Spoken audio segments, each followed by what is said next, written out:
Bien, muy buenas tardes, jóvenes. Vamos a comenzar. Este día vamos a desarrollar un tema que es el tema medular, quizás, de toda la asignatura. Hay que aclararlo de que cuando hablamos del presupuesto, es prácticamente el instrumento básico para todo lo que vamos a ver de aquí en adelante. Y por lo tanto, es importante que vayamos tomando nota de todos los conceptos que vamos a ir hablando. Vamos a comenzar haciendo una definición, hablando de los tipos de presupuestos que se pueden dar en el Estado. Luego vamos a hablar un poco de la estructura del presupuesto. Y al final vamos a ver algunos ejemplos de cómo se estructura el presupuesto. Y obviamente ya pues en este tema ya vamos a comenzar a ver números. Vamos a comenzar a ver algunos ejercicios que tienen como propósito que usted aprenda a clasificar los diferentes tipos de ingresos y gastos que hay dentro de un sumario, como se le llama, que es como el resumen del presupuesto, porque hay que aclarar que el presupuesto en sí es un documento muy amplio, o sea, es un documento grueso, tiene muchas páginas, pero que al final, con toda esa información que va dentro de ese documento grueso, se elabora un sumario pues que tiene algunas páginas. Entonces nosotros vamos a elaborar ese sumario para que usted, cuando ya llegue a la parte contable, que está íntimamente ligada al presupuesto, hay que aclararlo, todo lo que se hace a nivel contable tiene una incidencia a nivel presupuestario. Entonces, de ahí la importancia de entender correctamente cómo está estructurado el presupuesto, qué elementos contiene y cómo estos elementos van a ir clasificados. Bien, ya habiendo hecho esa aclaración, ¿ya? Se le recuerda siempre reportarse ahí la asistencia en el chat. Vamos a comenzar hablando primero de una definición general de presupuesto. El término presupuesto, o sea, la palabra presupuesto desde el punto de vista gramatical, es la voz pasiva del verbo presuponer, ¿verdad?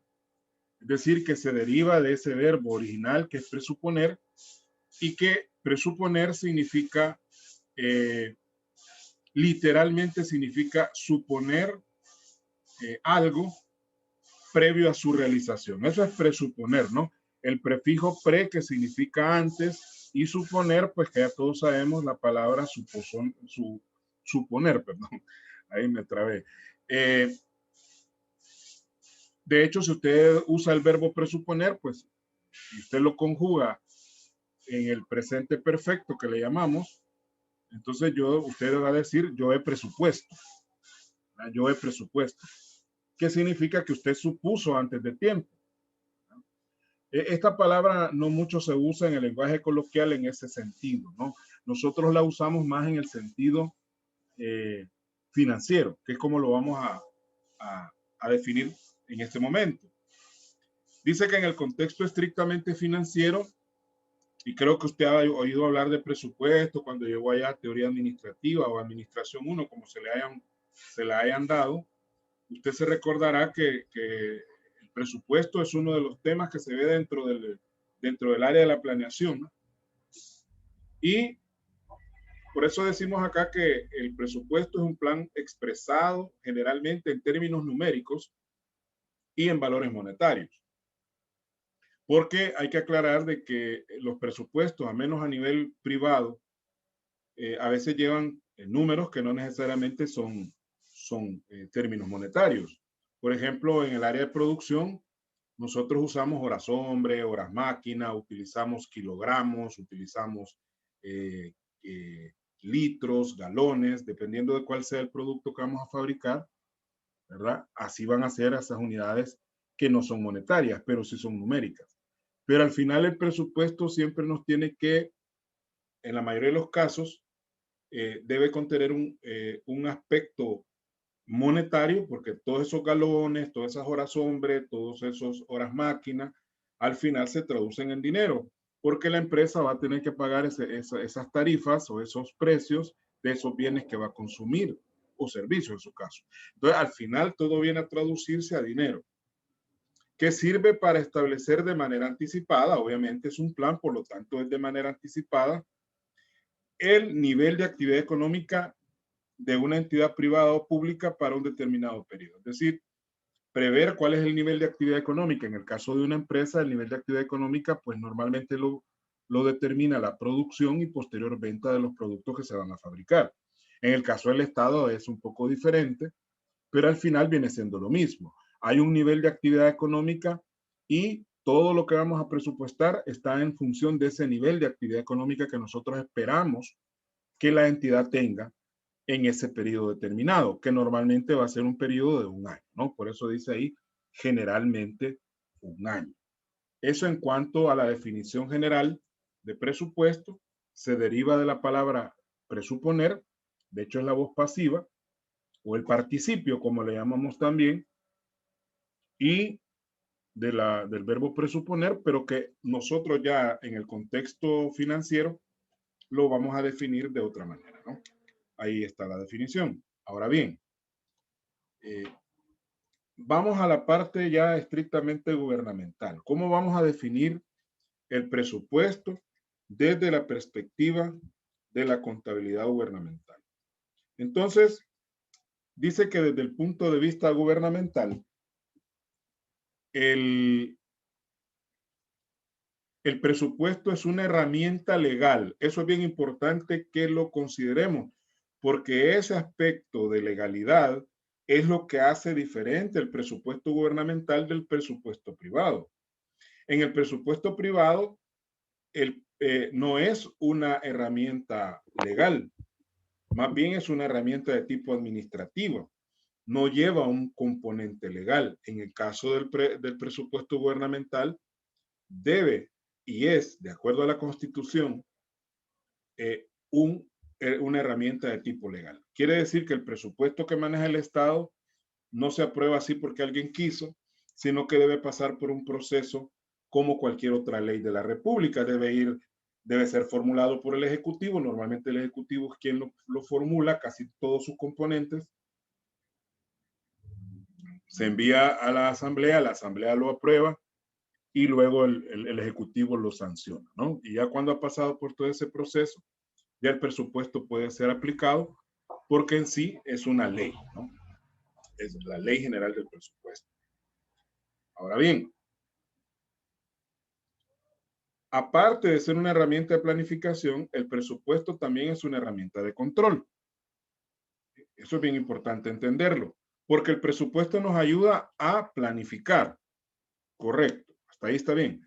Pero cuando ya el presupuesto se ejecuta o se está ejecutando, también hay mecanismos de control para ir determinando si el presupuesto se va ejecutando tal como se planteó. Esto es bien importante porque al ser ley, el presupuesto debe ser aplicado de manera rigurosa. No se puede que mire, fíjese que ya no vamos a comprar 2 carros, no que solo vamos a comprar uno y que el dinero que no vamos a gastar en el carro lo vamos a gastar en una máquina o lo vamos a gastar en tantas computadoras. Eso se puede hacer, pero no de manera discrecional, es decir, ningún funcionario puede tomarse esa atribución, sino que debe haber un proceso de aprobación. A eso se le llama reorientación del presupuesto y eso se hace a través de la Asamblea Legislativa, que es uno de los pleitos que ha tenido el Ejecutivo últimamente con las, bueno, ya no lo van a tener, ¿verdad? Pero lo han tenido con la Asamblea en cuanto a que el Ejecutivo ha cambiado el destino de algunos dineros sin consultar con la Asamblea. Entonces, ese pleito tiene validez en algunos casos, quizás en algunos otros no, pero cuando son cantidades un poco importantes las que se van a reorientar, pues obviamente es la Asamblea la que tiene que aprobar esa reorientación para que el presupuesto se apegue a lo que se aprobó originalmente o a las modificativas que se puedan hacer posteriormente.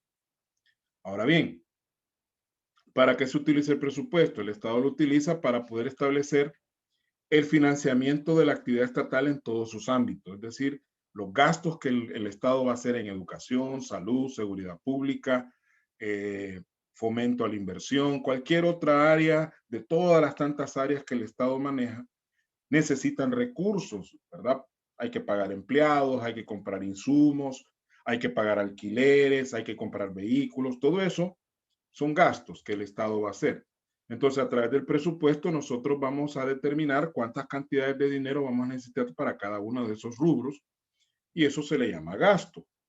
Pero también el presupuesto va a establecer las fuentes de donde se obtendrán los referidos financiamientos. Es decir, vamos a gastar tanto en educación, en las computadoras que le vamos a dar a cada niño o a cada profesor. Eso requiere cierta cantidad de dinero, entonces el presupuesto también tiene que establecer de dónde va a salir esa plata para poder comprar las computadoras.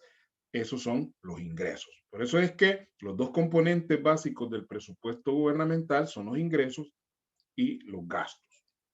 Y como se planteó, se recuerda usted, cuando vimos la relación entre la administración financiera estatal y la privada, que el Estado, pues, hay una prelación de gastos sobre ingresos, lo cual significa que el Estado primero presupuesta lo que va a gastar y luego comienza a pensar de dónde va a sacar el dinero para hacerlo. Y eso es un problema para que los presupuestos vayan equilibrados. Ya vamos a ver más adelante esa situación.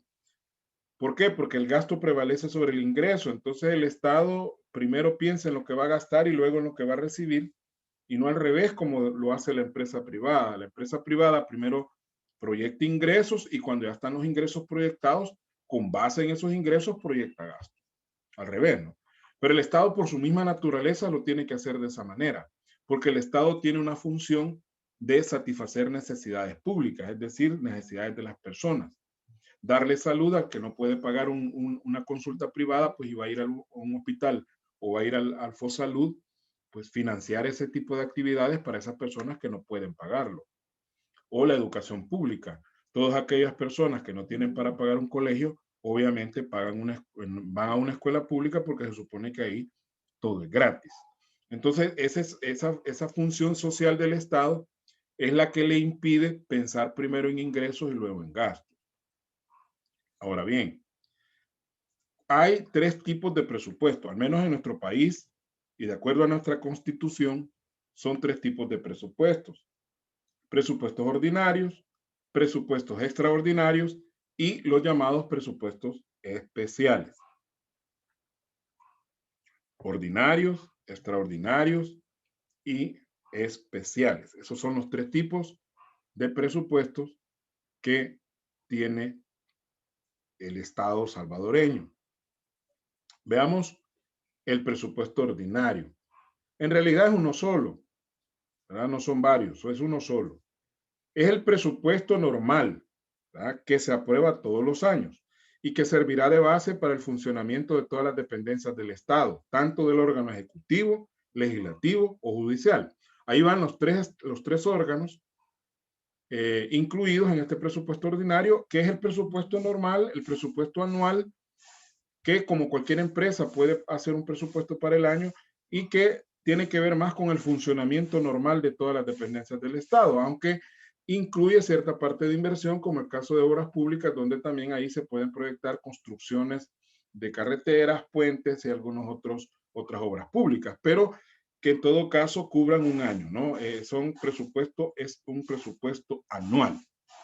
Ese sería el presupuesto ordinario, que es prácticamente el grueso del presupuesto. Casi todo lo que se va a reflejar en el presupuesto general de la nación constituye presupuesto ordinario o presupuesto normal.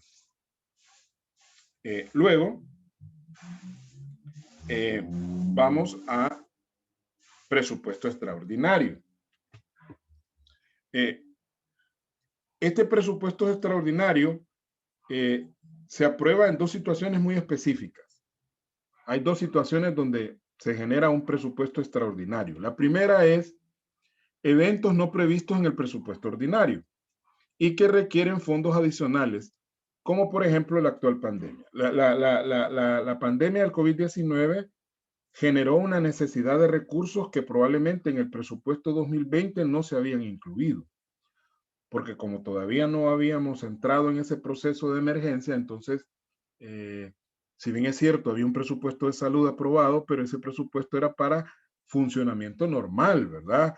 Con las atenciones normales que el Ministerio de Salud hacía, incluyendo el dengue, chikungunya, la gripe H1N1, todas las enfermedades de las cuales la población padece casi todos los años, más todo lo demás que implica el Ministerio de Salud, como enfermedades crónicas, atención a personas con insuficiencia renal, diabéticos, etcétera. Todo eso estaba incluido en el presupuesto ordinario, pero nadie pensó que iba a haber esta pandemia y que iba a requerir el Ministerio de Salud recursos adicionales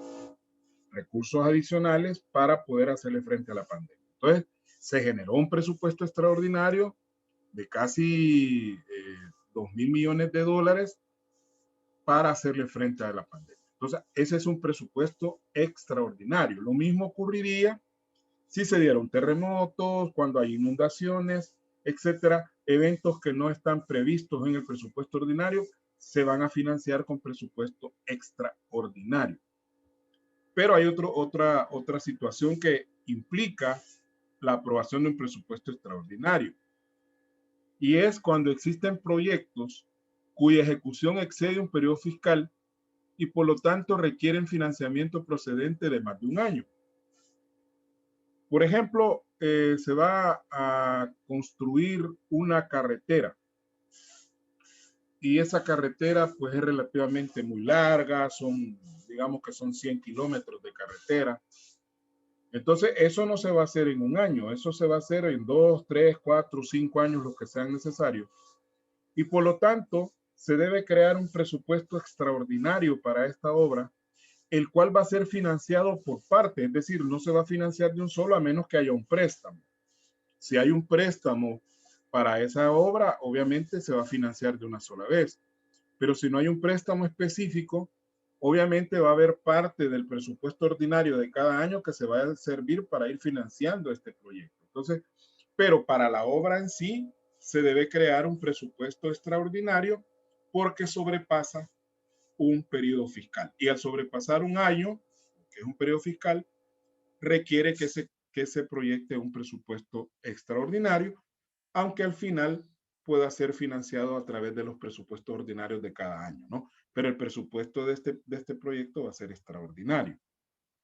Muy bien. Y luego tenemos los presupuestos especiales. Los presupuestos especiales son aquellos que corresponden a entidades descentralizadas o autónomas.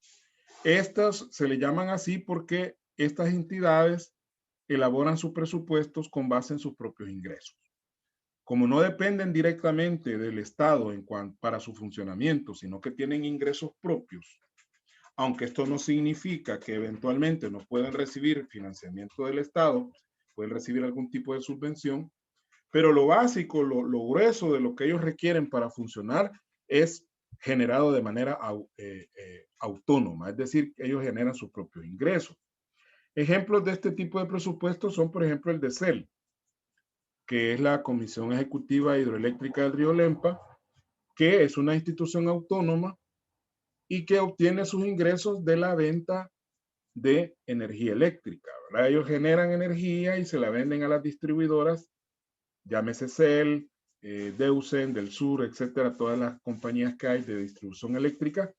CEL les vende la energía y obviamente ese dinero que recibe CEL por la venta de la energía es lo que constituye la base de sus ingresos y con eso va a sufragar todos sus gastos. Lo mismo CEPA, que es la Comisión Ejecutiva Portuaria Autónoma, que es la que se encarga de administrar aeropuertos, puertos y demás instalaciones de ese tipo y que cobran ciertas tasas por el uso de las instalaciones, por cada vez que atraca un barco en Acajutla o en cualquier otro puerto, o el puerto de la Unión, bueno, el de la Unión está cerrado, el de Cutuco que le llaman, ahí CEPA tiene un ingreso por cada barco que llega y descarga, pues hay un ingreso por atracar, hay un ingreso, hay otro ingreso por descargar los contenedores, es decir, hay una serie de ingresos que CEPA obtiene. Lo mismo los aeropuertos, ¿no? El aeropuerto, más que todo el aeropuerto de El Salvador, o Monseñor Oscar Arnulfo Romero, como se le llama actualmente, también se cobra por cada avión que aterriza. CEPA cobra una determinada tasa. Ahora bien, esos son los tres tipos de presupuestos. Ahora, al sumar los tres tipos de presupuestos, obtenemos lo que se conoce como presupuesto general de la nación. Presupuesto general de la nación, que es la suma, ¿no?, de todos estos presupuestos ordinarios, extraordinarios y especiales, que es el documento que al final se aprueba en la Asamblea y que le va a servir al Ejecutivo para poder desarrollar todas sus actividades y poder financiar. Si el presupuesto no se aprueba antes del finalizado el año, entonces la misma Constitución establece que se va a utilizar el presupuesto del año anterior, ¿verdad? Esto lo único que cambiaría es las cosas nuevas que trae el presupuesto de ese año. Al no haberse aprobado, cualquier cuestión nueva que traiga no se puede echar a andar. Tiene que hacerse con base en el presupuesto del año anterior. Por ejemplo, si hay plazas nuevas para el año que se va a aprobar y no se ha aprobado, esas plazas no se pueden contratar porque no está aprobado el presupuesto. Pero las plazas que ya estaban del año anterior y que y que siguen en el año presente, esas sí siempre seguirían porque están en el presupuesto anterior. Ahora, esas plazas, si se les había presupuestado un incremento de salario, no se va a poder aplicar porque tampoco está aprobado, ¿no? O sea, se aprueba lo del año anterior en caso de que el presupuesto actual no se apruebe. Eso para evitar que el Estado se paralice por falta de recursos.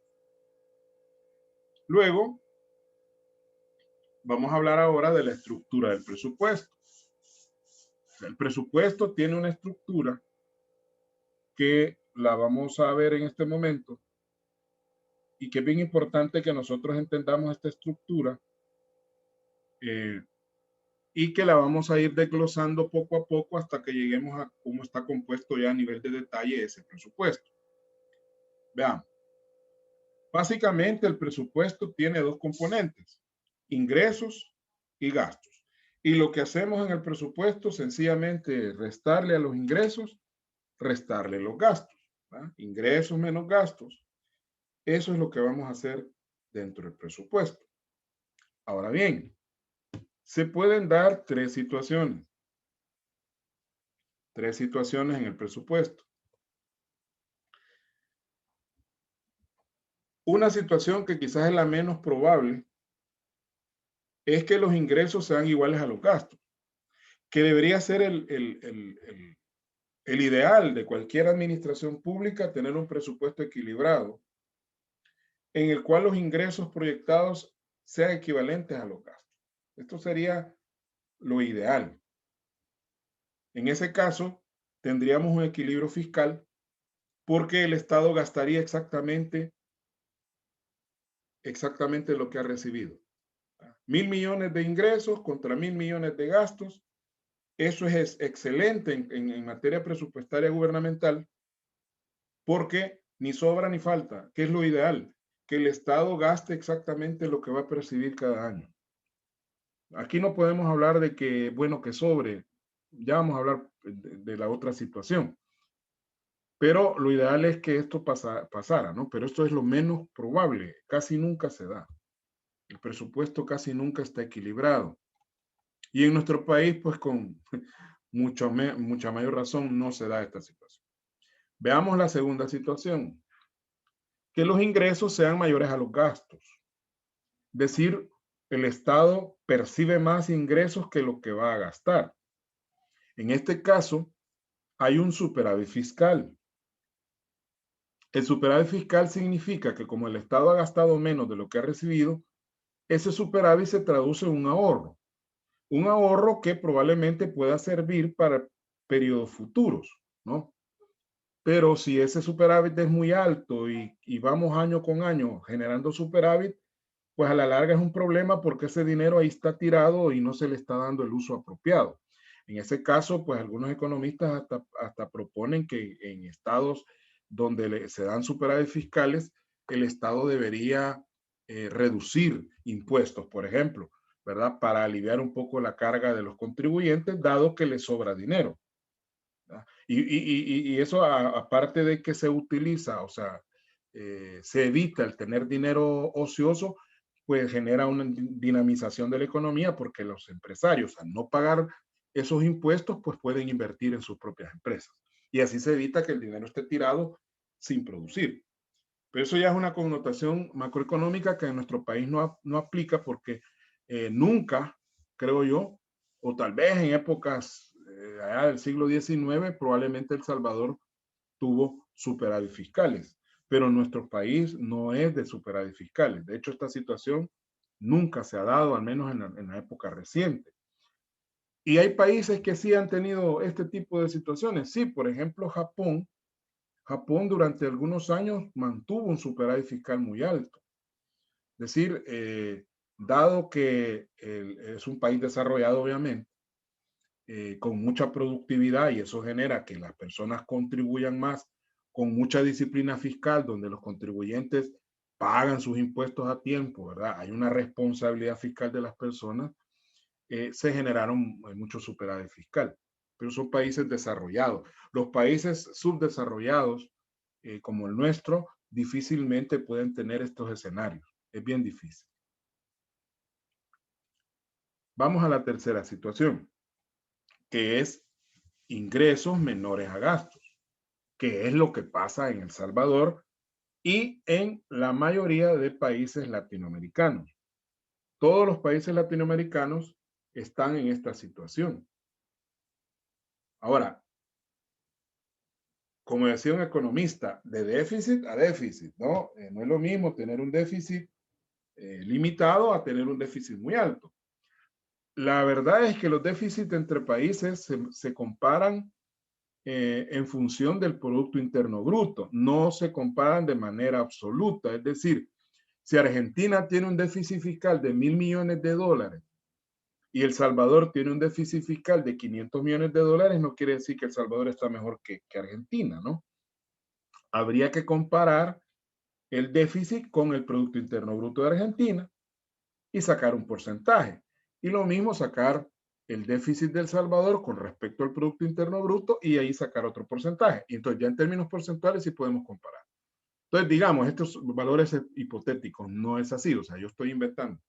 Digamos que Argentina tenga un déficit fiscal del equivalente al 3% de su Producto Interno Bruto y El Salvador tenga un déficit fiscal equivalente al 7% de su Producto Interno Bruto, obviamente El Salvador está peor en ese aspecto, ¿verdad?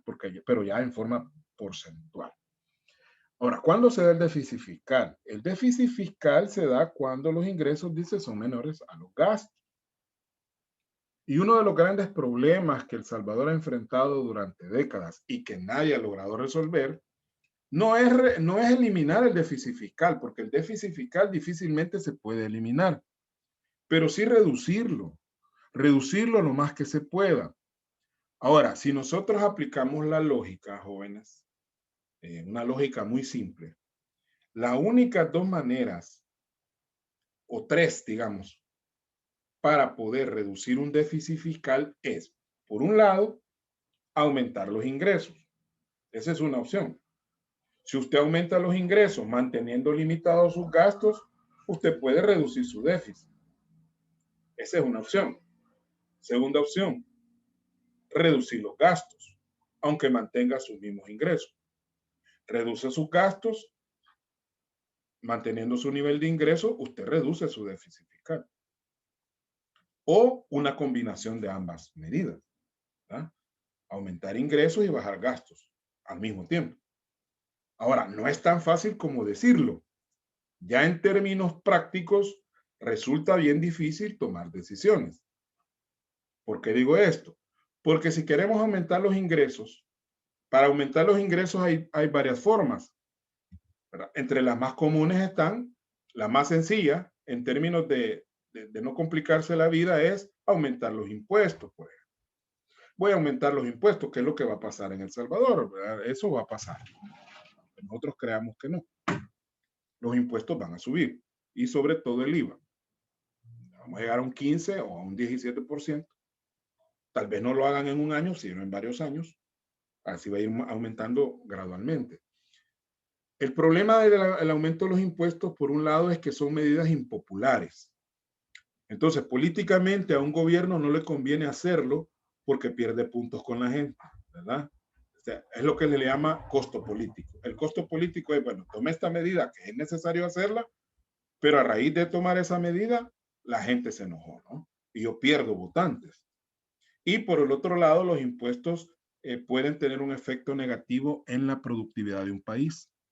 Es decir, que al haber más impuestos, las empresas se quedan sin dinero para invertir en su propia empresa por dárselo al Estado. Ahora, el otro lado, los gastos. Reducir gastos no es fácil tampoco. Porque cuando empezamos a ver la lista de gastos, todos son necesarios. No, no, aquí no podemos tocar porque es educación. Aquí no. Pero si hacemos un análisis un poquito más a conciencia, sí hay gastos que tal vez no se pueden eliminar, pero sí se pueden reducir. Por ejemplo, una de las críticas que se le ha hecho a todos los gobiernos, desde Arena, Frente y ahora Nuevas Ideas, es el gasto excesivo en publicidad. Eso se puede reducir. Eso se puede reducir porque un gobierno no necesita publicidad en los medios, sino que la mejor publicidad de un gobierno, ya sea el gobierno nacional o municipal, son las obras que hace. La gente va a hablar de lo que ve que el alcalde anda haciendo, ¿verdad? Aunque el alcalde no pague grandes vallas en la carretera para poder publicitar sus actividades. Pero entonces es una cuestión bien complicada, jóvenes, no es tan fácil, hay que ponerse de acuerdo, hay que ir viendo qué es lo que se necesita y lo que no se necesita, minimizar el despilfarro. Por ejemplo, en los ingresos también otra forma de mejorar los ingresos del Estado es minimizar la evasión, o sea, perseguir a aquellos contribuyentes que no quieren pagar sus impuestos. Aquí en El Salvador hay mucha evasión. Según algunos economistas, de todos los que deberían contribuir en este país, solo el 20% contribuye, el otro 80%, que llámese negocios informales, aún empresas formales, no pagan lo que tienen que pagar. Bien, vamos a cerrar porque ya se me está acabando el tiempo y nos reconectamos inmediatamente. Nos reconectamos inmediatamente.